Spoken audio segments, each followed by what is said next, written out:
बिहार का एक ऐसा लोकसभा सीट जहां भूमिहार निर्णायक भूमिका में है, बावजूद भी भारतीय जनता पार्टी को 24 का डर सताने लगा है। दरअसल 2024 का रण बेहद नजदीक है। ऐसे में खुद प्रधानमंत्री नरेंद्र मोदी बिहार की 40 लोकसभा सीट का मुआयना कर रहे हैं। दिल्ली में बैठकर वो एक एक सीट का जायजा ले रहे हैं। और इस बीच जो खबर आई कि नरेंद्र मोदी ने अपने कलम से बिहार के 40 में से दर्जनों ऐसी सीट जिसे चिन्हित किया है जहां भारतीय जनता पार्टी 24 का चुनाव हारती नजर आ रही है, जिसमें से एक सीट नवादा का भी है। दरअसल बिहार की नवादा लोकसभा सीट पर बीते 3 चुनावों से लगातार एनडीए भारतीय जनता पार्टी के उम्मीदवार जीत दर्ज करते रहे।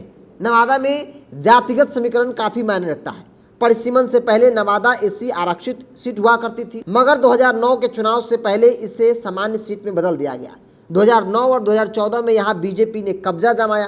पिछले यानी 2019 के लोकसभा चुनाव में बीजेपी ने अपने गठबंधन के सहयोगी लोजपा को यह सीट दे दी। अभी राष्ट्रीय लोक जनशक्ति पार्टी के चंदन सिंह नवादा से सांसद हैं। आरजेडी को पिछली 3 चुनाव में हार का सामना करना पड़ा। ऐसे में 2024 के चुनाव में महागठबंधन के लिए सीट भी उतना आसान नहीं है जितना कहा जा रहा है।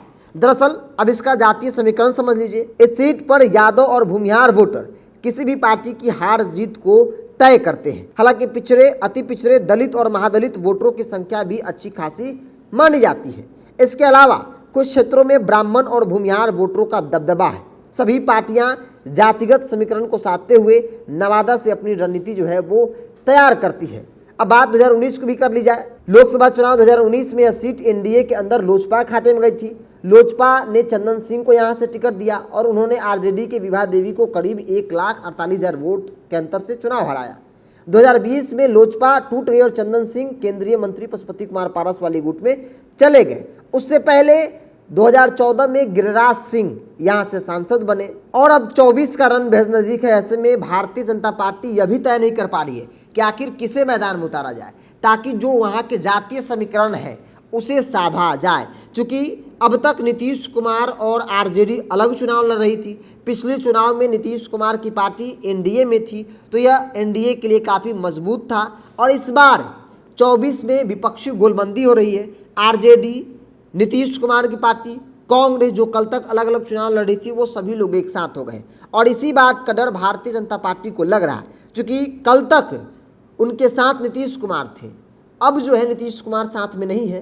तो ऐसे में नवादा, जहां भूमिहार और यादव वोटरों का दबदबा है, इसके साथ पिछड़े, अति पिछड़े, दलित और महादलित जिस वोट बैंक पर नीतीश कुमार का दावा होता है, उनकी भी भूमिका अच्छी खासी देखी जा रही है। और इसीलिए कहा जा रहा है कि अगर यादव, जिनकी अच्छी खासी आबादी है, दलित, महादलित, अति पिछड़ा, ये तमाम वोट बैंक जो है अगर एकजुट हो जाते हैं तो भारतीय जनता पार्टी को जो है वो 24 का चुनाव हार का सामना करना पड़ सकता है। हालांकि जानकारों की माने तो ऐसा कहा जा रहा है कि भाजपा चाह रही है कि नवादा सीट पर वो खुद से फाइट करे, खुद से चुनावी मैदान में उतरे, क्योंकि वो सीट बाहुबलियों का सीट रहा है, जो बड़े चेहरे हैं उनका सीट रहा है। क्योंकि एक तरफ 19 में सूरजभान सिंह के भाई चंदन सिंह थे, तो वही दूसरी तरफ विभा देवी जो राजबल्लभ यादव की पत्नी है वो मैदान में थी। हालांकि राजबल्लभ यादव का सिक्का नहीं चला, उस क्षेत्र में राजबल्लभ यादव का पकड़ माना जाता है। बावजूद भी राजबल्लभ यादव तकरीबन 1.5 लाख वोटों से चुनाव हार जाते हैं। लेकिन 24 का समीकरण बिल्कुल ही अलग दिख रहा है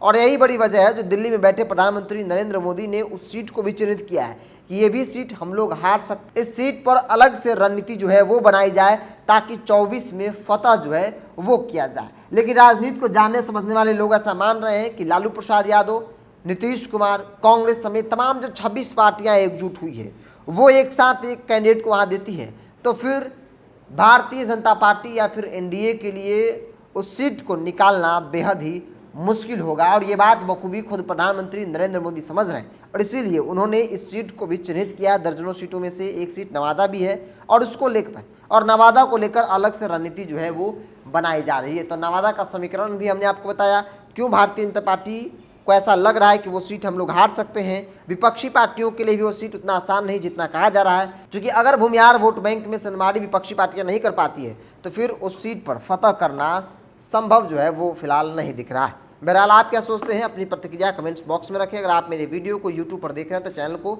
सब्सक्राइब कर लीजिए, फेसबुक पर देख रहे हैं तो पेज को लाइक और फॉलो कर लीजिए।